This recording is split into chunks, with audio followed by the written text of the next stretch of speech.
In this video, we'll be going over the patents of JetPack Aviation's jetpack in order to discern what exactly is new about this approach compared to previous attempts at a practical jetpack.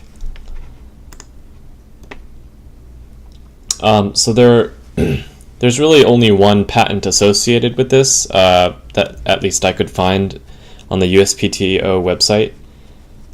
There's another much older patent application published in 2009, which I assume won't become a patent, as you can see in the lower corner here. It seems like a much less developed version than the one on the upper corner, namely the lack of armpit supports that the newer one has.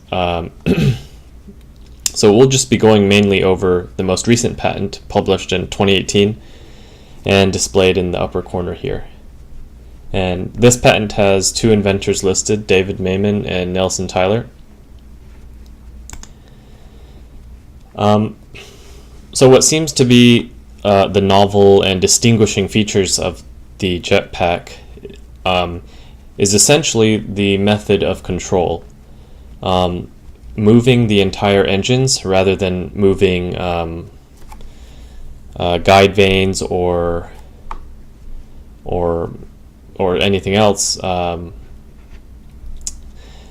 pitch and roll control seems to be a really effective way to get strong and highly controllable, manually controllable control. For yaw, thrust vanes are used, as you can see in this photo here in the red square.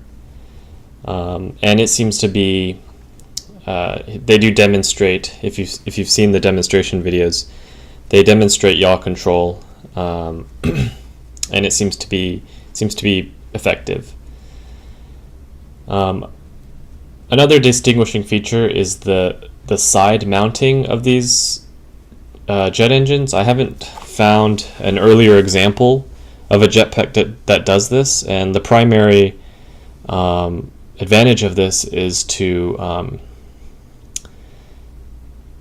get rid of or greatly minimize the gyroscopic precession due to the high-speed rotation of the jet turbine fans. This actually is really important because if you don't have multiple engines counteracting each other, you will need to build a lot more complexity in a single engine to have inline counter-rotating elements, and having multiple that can counteract each other results in much less complexity and probably weight, overall weight. So these are actually really effective features, and makes the JB line of jetpacks the most practical ones out there, yet made and currently made. One thing that might need improvement is the pilot support. So currently, that hasn't changed since the 1960s. As you can see, the main support from the main interface from the pilot and the jetpack are bars at the armpit and straps at the crotch.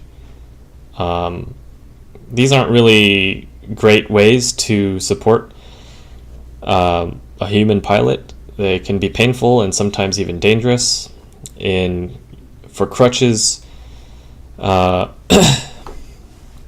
doctors actually recommend that you don't support yourself at the armpit, but most at with your arm, with your hand, because there are sensitive nerves in your armpit that can be damaged. So especially when you're maneuvering with these sort of jetpacks, you can encounter high load factors, and support and transferring this force to the human body through the crotch and the armpits can be quite dangerous. Not to mention painful and hard to endure for long periods of time. So it was a bit surprising to find that there was no innovation related to the jet engine itself. They seem to be just using stock jet engines, or at least stock jet engines of stock performance,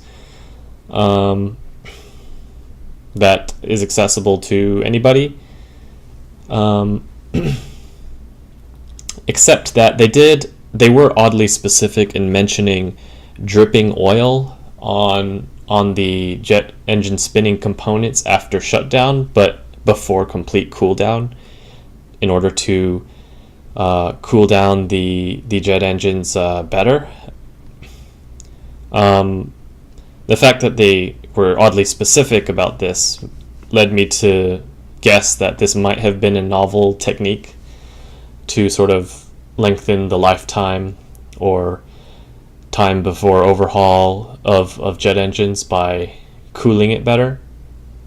I'm not sure how effective that is, but it makes sense. And the fact that they mention an alternate configuration using electric ducted fans tells me that jet engines aren't the sort of the center of the enabling part of this flying machine.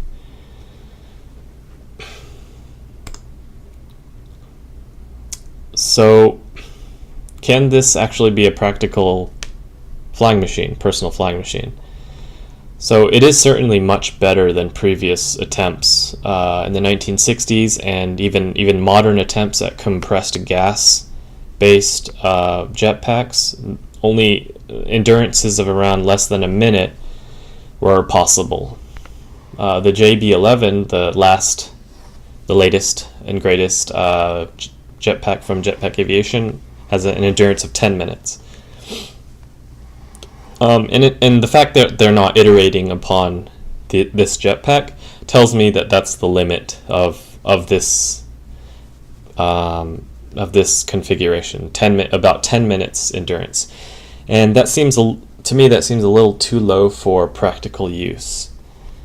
Not to mention the really hot exhaust that comes from really close to the pilot. I forgot to mention that in the patent they actually do suggest or mention heat shields between the pilot and the jet engine, which is kind of worrying that might be a necessary addition.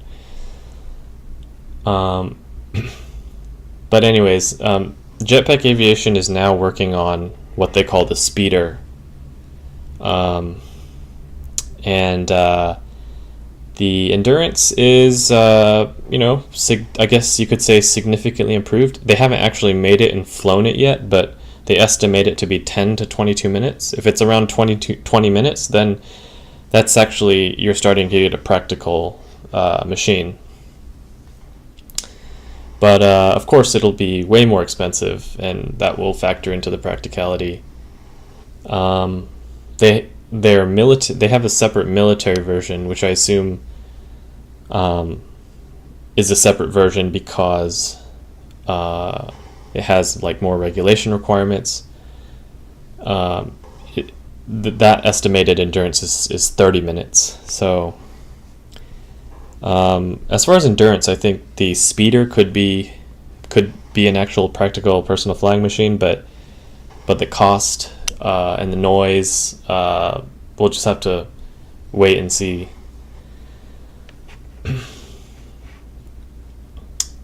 So that in summary, although JetPack Aviation has created the most practical and best performance jetpack there ever was, it still doesn't really meet the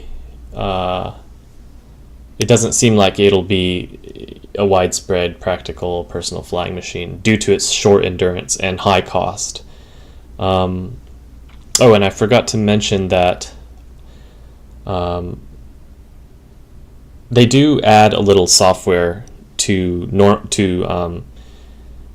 make the engine perform the turbine engine performance on both sides of the user to be consistent with each other.